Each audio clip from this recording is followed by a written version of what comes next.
કે મા બાપ એ પહેલા ગુરુ ખરું.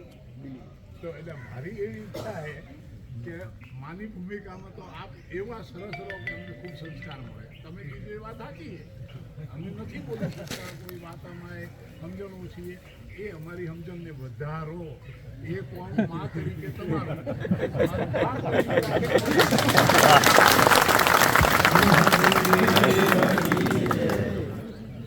ના હવે એવા પ્રયાસ કરશો આપણે. હવે કેટલા લે કેટલા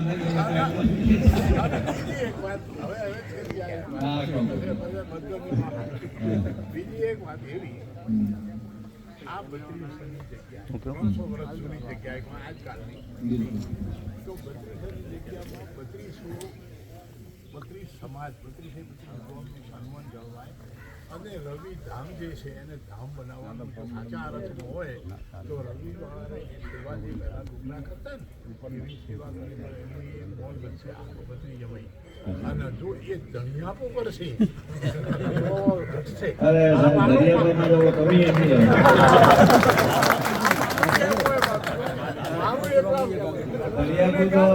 ગુનેગાર રવિ ગણે ને તો હું રવિ ગુનેગાર ગણે હો ગણતી એ તો પ્રમાણ જે કે સાંભળવું પડે.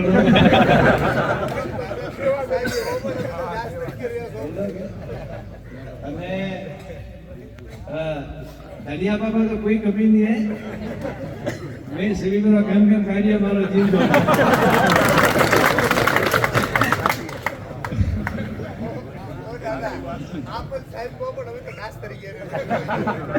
બોલો સદગુરુ દેવ કી જય. વાત સાચી હે વકીલ સાહેબ. દરિયાપુ કરવામાં તો રવિ ઓછી નહીં. એક વાર એવું થયું, એક નાનકડો ફંક્શન છે, તમે અન્યતા ન લેતા, તમને પણ જણાવી દઉં. ભણલે અમે ફોર્મ કરો એટલે હવે મારે બધાને ફોર્મ ભણાવો કેમ કેમ. તો હવે એવું કોઈ ભારી ફોર્મ આવે ને તો હું પહેલા જઈને જૂતું. આ મહાત્માની કારીગરી ભાઈ. એ તો કોઈને તમે કહો કે ભારી કોમે પહેલા તો જઈને જૂતો જૂતે નહીં, એટલે હું જૂતું. તમે એ તો બે વિભાગ, એક તો પુરોહિત અને એક રાજપુરોહિત. તો હું જઈને ધકે જઈને જૂતું એટલે હવે બોલાવા કેમ કે ફ્લોના થું આવતો આવે ને એટલે કે ભાવ એમ કહો કે ભાઈ તમે ખતિયા ત્યાં રહો અને આવોલી અહીંયા આવો. હવે આવોલીમાં કોણ આ ખાલી સમજવા માટે કહું છું. બધા અહીંયા ખતિયા છે પણ એને અન્યથા બેઠું ન લેતા, ખાલી વાત સમજાવવા માટે કહું છું દાખલા તરીકે. તો હવે ખતિયા તો અહીં એટારા જાગીદાર બરાબર. હવે આવોલીના કોણ દિલવાડિયા, ભીલડિયા, સોરડિયા અને છેલ્લે હું. એટલે દિલવાડિયા ભીલડિયા સોરડિયા શું કરે મારી બાજુ આવે કામ કરવા. અને ખતિયા કઈ ઊંચા વાળો કોમ કે એ લઈ. તો આપણી વાત સાચી છે. સર્વિસવાળા ભાઈ એ સર્વિસવાળા ભાઈ કાઢી આવી અને ખૂબ આપે કોશિશ કરી, મેં કોશિશ કરી.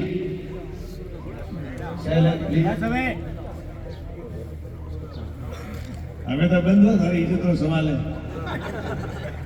તો આપે કોશિશ કરી, મેં કોશિશ કરી. અને ગુરુ મહારાજ કરે તો આવનારા સમયમાં આપણે સમાજ માટે, ધાર્મિક ઉત્થાન માટે અમારી કોશિશ અને બીજી બધી આપણો સમાજવાળાની કોશિશ. ઠીક છે. અને કંઈક સારું થાય અને ભગવાન આપણને બધાને સુખી રાખે. અને મેં તો હું ધીમે ધીમે ઘસાઈ ગયો. ઘસાઈ એમ ગયો કે ભાઈ દિવસો દાડે જાય છે. હું એક ભજન આપ ગાવતા ગયો ને આપને છે કે નહીં, જાણ્યારે જેવી વસ્તુ છે અજાણ એ વસ્તુને ઓળખવાની કોશિશમાં છું હું. વીજળીના ચમકારે મોતીડા ભરવો પાનભાઈ, અચાનક અંધારા થઈ જશે. હા, ગંગા સતી પાનભાઈ. તો જીવન સાહેબ ખૂબ ઓછું છે. આપણે સદા અહીંયા હોની, આપણે પહેલા એ ડોકરા અહીંયા જતા રહ્યા, આપણે પણ જતું રહેવાનું છે.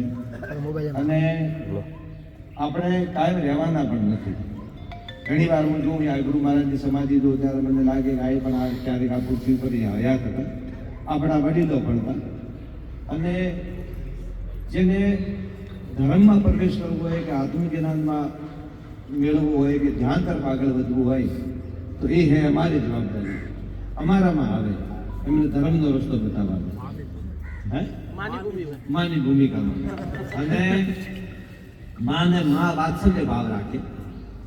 માને સાથે સાથે એક એવો પણ ભાવ હોય છે કે દુનિયામાં મા જેવું કોઈ નથી. આપણે યા દેવી સર્વભૂતેષુ માતૃરૂપેણ સંસ્થિતા નમસ્તસ્ય નમસ્તસ્ય નમસ્તસ્ય નમો નમઃ.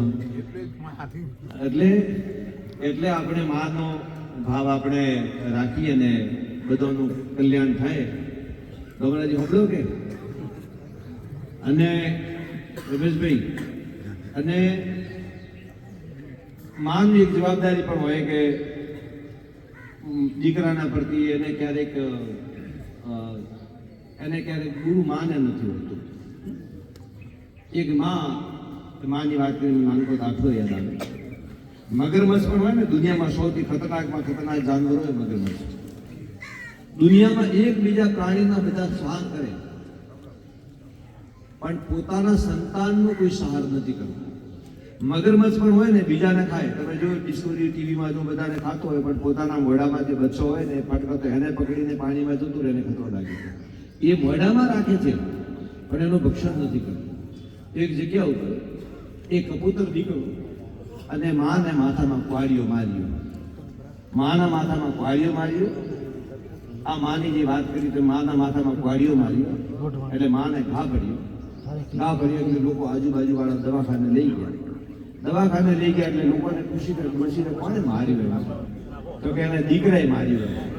જેવું દીકરા રોક્યું એટલે ત્યાં લોકો જે ઊભા હતા એ લોકોએ ભાઈ હવે કાવ સંસ્કાર નથી આવતા.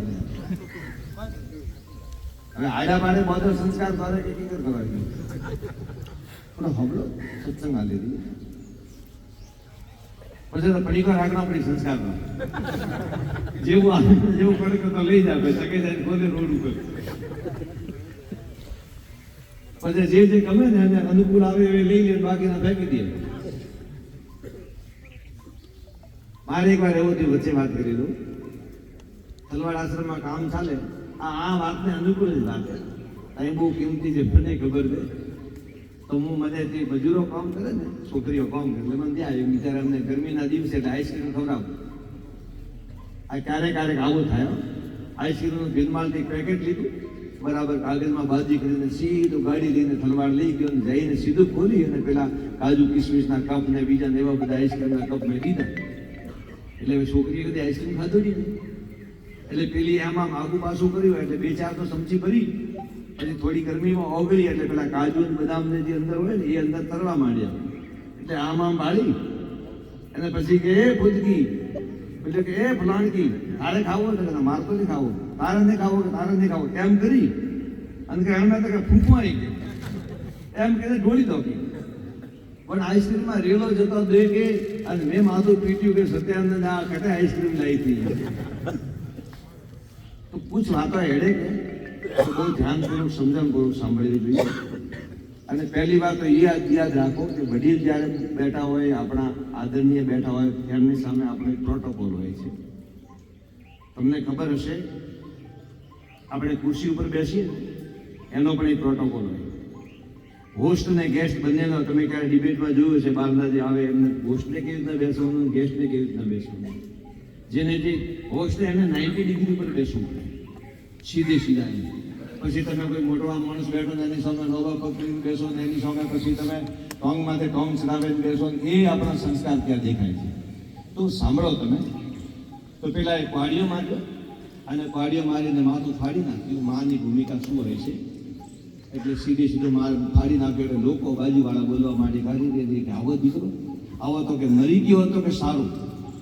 જેવું મરી ગયાનું કહ્યું ને તો પેલા માથામાં માથું ફાટેલું માને અને દીકરાને મોઢા ઉપર સીધો પેલા બાજુવાળાના મોઢા ઉપર હાથ મૂક્યું કે ના મારા દીકરા વિશે આવો ન બોલો, મારા દીકરા વિશે મરી ગયો આ શબ્દ મત બોલો. હવે માથું ફાડ્યું તોય મારો દીકરો મરી ગયો આવો ન બોલો, એ જ માં હોઈ શકે. તો આપણે મા પિતા ગુરુ સમાજ એની મર્યાદા અને આપણે એને પ્રેમ એમની સેવા આપણી જવાબદારી બધી આવનારા યુવાનોને આવા ભાવિ પેઢીને આ બધું સમજવું પડશે અને વડીલો જોડેથી ઘણું બધું શીખવાનું છે.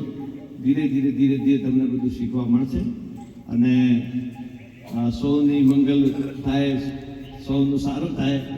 तेरा मंगल मेरा मंगल सबका मंगल हुए रे, है ना. जिस माँ ने जन्म दिया उसका मंगल हो रे, जिस गुरु ने ज्ञान दिया उसका मंगल हो रे, जिस पिता ने पालन किया उसका मंगल हो रे, सबको मंगल થાય એવી ભાવના સાથે આપ સૌને ઘણા ઘણા મારા આશીર્વાદ છે અને બધું સારું થાય એવી ભાવના સાથે આપણે ગુરુ મહારાજને પ્રાર્થના કરીએ અને તમારો ખૂબ ખૂબ બધાનો આભાર અને બધાને આશીર્વાદ. ગુરુ મહારાજ ધુણીવાળાને હું પ્રાર્થના કરું કે સારું થાય, મંગળ થાય, શુભ થાય અને બધાને દાતા ધુણીવાળાના આશીર્વાદ રહે એવી મારી ઘણી ઘણી શુભકામના સૌને. મારી જવાબદારી હકીકતમાં કહેવા જાવ તો સાધુ જેવો કોઈ સ્વાર્થી હોતો જ નથી, પણ તમે એવું એમને પરમાર્થી બનાવી દીધો છે. આપણે બોલો સ્વાર્થી એટલે પરમ સ્વાર્થી. પરમાર્થી થઈ ગયા મેં તમને શું બનાવવા, તમને તો બધી દુનિયાની ખબર હે. હું આપને કહું સ્વાર્થીમાં સ્વાર્થી જે કોઈ દુનિયામાં હોય એ સાધુ હે. આપને ખબર સ્વાર્થીનો અર્થ તમે સમજી ગયા છો. સ્વાર્થી એટલે સ્વાર્થ, પોતાનો અર્થ ઉપાર્જન કરવું. અર્થનો મતલબ ધન નહીં, પોતાના સ્વયંને ઓળખવું, કોણ છું, ક્યાંથી આવ્યો છું, ક્યાં મારે જવાનું છે.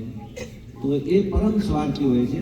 અને જ્યારે કોઈ સંત પહેલા પરમ સ્વાર્થી બની જાય, આ ગુરુ મહારાજ વડલાવાળા, ગુરુ મહારાજ સુપાનંદજી દાતા, પ્રેમાનંદજી દાતા, એમણે બહુ દુનિયાની બહુ મગજમારી ન કરી, પોતાનું ધ્યાન ભજન સ્મરણ કર્યું અને એમનાથી એમનો એટલો બધો આપણને લાભ મળ્યો કે જેની આપણે કલ્પના ન કરી શકીએ. હું આપણે નાનકડો દાખલો આપું છું. દેશ જ્યારે આઝાદ થવાનો હતો, આપને તો ખબર હશે કદાચ, બહુ શાસ્ત્ર વાંચો છો, પણ બહુ લોકો દેશને આઝાદ કરવામાં લાગેલા હતા. એમાં ગાંધીજીથી માંડીને ચંદ્રશેખર, સરદાર ભગતસિંહ, આ બધા રાજગુરુ, મદનલાલ ધીંગરા, બધા તમામ દેશ આઝાદ થાય એ પ્રયત્નમાં લાગેલા હતા. અને એક આપણા દેશની અંદર ઋષિ થયા, મહર્ષિ અરવિંદ. મહર્ષિ અરવિંદે બહુ કોશિશ કરી કે હું કઈ લોકોમાં આંદોલન લાવો, આંદોલન છેડું, લોકોને આંદોલન કરીને લોકોને ભારત દેશને ગુલામીમાંથી મુક્ત કરાવવું.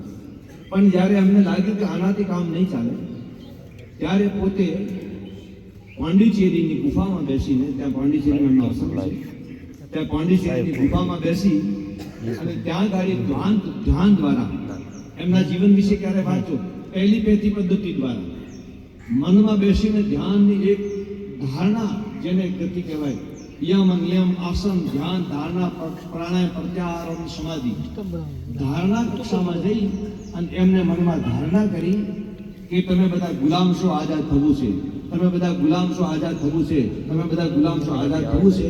એનું જે વાઇબ્રેશન કહેવાય, એની જે મતલબ જેની વાઇબ્રેશન કહેવાય, એ આખા ભારતની અંદર ફેલાઈ ગયો અને દરેક માણસ, ગામડામાં સૂતેલો માણસ જેને કોઈ ક્રાંતિકારી ન મળ્યો, એ માણસ પણ જાગી ગયો અને 1947માં દેશ આઝાદ થઈ ગયો. તો સંતની જે જવાબદારી છે એ ધર્મનો રસ્તો બતાવવાની અને અમારું માનો અને અમારી સાંભળો નેરી એ બળે તો આપણે બતાવો. અને પછી ધગે જઈને કે અરે બાવસી તો મારે એમ થયું, કારણ કે માણસને અનુકૂળ જ્ઞાન જોઈએ, બધાને અનુકૂળ જોઈએ. જે તમે અનુકૂળ આપો તો કે આ બરાબર આ બરાબર નથી. અનુકૂળ જ્ઞાનની ધારણા છોડીને વિદ્યાર્થી જો ગુરુ પાસે જ્ઞાન લેવા આવે તો એને બધું મળે છે. અને મેં પછી લકડી કૂટે ભાઈ છાબીગ્રહમાં થાકો આપે, થાકાઓ ખવડો. અને હવે આવા વાળા સમયમાં આપણે ઘણા જણા લકડી કૂટશે. ભગવાન સારું કરે, બધાનું ભલું કરે એવી ભાવના સાથે મારી વાણીને વિરમું છું. બોલો સદગુરુદેવ કી જય. સારો સત્સંગ થયો, આનંદ આવ્યો. અને સત્સંગ જેવી દુનિયામાં કોઈ મૂડી નથી, સત્સંગ જેવી કોઈ સંપત્તિ નથી. અને સત્સંગ જ માણસની સંપત્તિ છે. સત્સંગથી વિવેક આવે અને વિવેકથી જીવન સુખી થાય. વિવેક વગરનું જીવન ક્યાંય પણ જાઓ દુનિયામાં તો તમે દુઃખી થાય. ગમે તેટલો આપણી પાસે સુખ સગવડ હોય પણ વિવેક નથી. તો વિવેક સત્સંગ દ્વારા આવે તુલસીદાસજી મહારાજ કીધું કે બિન સત્સંગ વિવેકનો, બિન સત્સંગ વિવેકનો હોય, પ્રભુ કૃપા વિના સુલભ ન સોઈ. સત્સંગ વગર વિવેક થતો નથી, ને ભગવાનની જ્યાં સુધી કૃપા ન થાય ત્યાં સુધી ભગવાન માણસ શાંતિથી સૂઈ નથી શકતો. તો આપણે સત્સંગ વધે અને વિવેક આવે ને બધાના પુત્ર ભગવાનની ગુરુ મહારાજ ધુણીવાળાની તપોભૂમિ રવિધામની કૃપા થાય એવી મારી ખૂબ ખૂબ શુભેચ્છા અને આપ સૌને ઘણા ઘણા આશીર્વાદ. બોલો તપોભૂમિ રવિધામ કી જય. હવે પ્રસાદ તૈયાર છે અને લિમિટેડ એડિશન આવે ખબર લિમિટેડ એડિશન આવે એટલે જાઓ યુવાનો બધા સેવામાં લાગો અને ભોજન પ્રસાદ લેવા.